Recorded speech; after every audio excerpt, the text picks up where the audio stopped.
炮火密集，但是专家最担心的却是一场没有流血，但冲击更大的一场战争。Really, the threat levels and risk of conflict expansion are just terrifyingly high. I think the second Cold War has already started. It's about as high, maybe not quite, as it was at the time of the Cuban Missile Crisis. 美俄关系降到冰点，专家认为新冷战已经开打。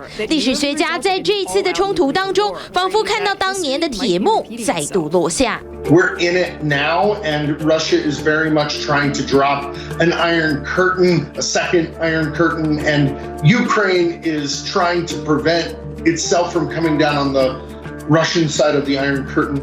冷战期间，东西德的分裂还历历在目。现在，普京俨然也想让同样的情节在乌克兰上演。Ukraine, it looks as if it's acquiring part of that role now, in as much as it is the final state between the easternmost border of NATO, of democracies, and Russia.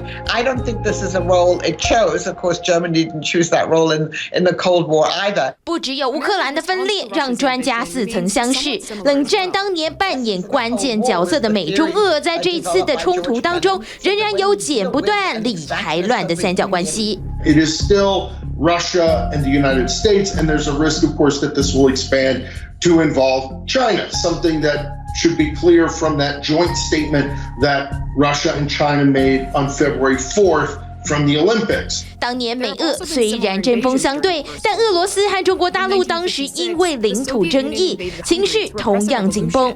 俄罗斯在权衡之下，决定对美国态度软化，只不过今非昔比。The U.S. is in the position that the Soviet Union was in the early 1970s, faced with two major adversaries. So logically, you might argue that it would make sense now for the United States to try and improve ties with China, to try and get China to maybe use some influence on Russia to cease what it's doing, or at least distance itself from Russia.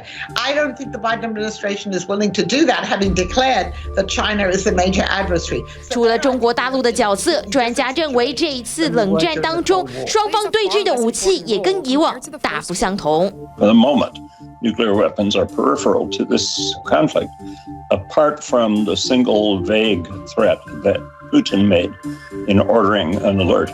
But even the alert was more rhetorical than it was actual. We did not see significant redeployments of Russian forces in connection with the alert, which we did see when alerts were carried out during the Cold War. 专家点出，这一次的美俄冷战主要战场其实就在经济市场。It's hard to imagine a shooting war breaking out between Russia and the U.S. That would be catastrophic. I think that the sanctions will be put on, and then Russia will seek out other world partners, maybe like China and maybe some of the OPEC countries. And I think a lot of the battles then will be on the economic front. 也因此，这场冷战对全球的经济市场都会造成冲击。The market's been pretty volatile. For the most part, it's been down since the crisis developed, and you'd expect that. The market doesn't like uncertainty. And this casts a lot of uncertainty then in terms of the world economy. 市场更密切观察俄乌战火的动向，战争结果也将牵动经济上的冲击。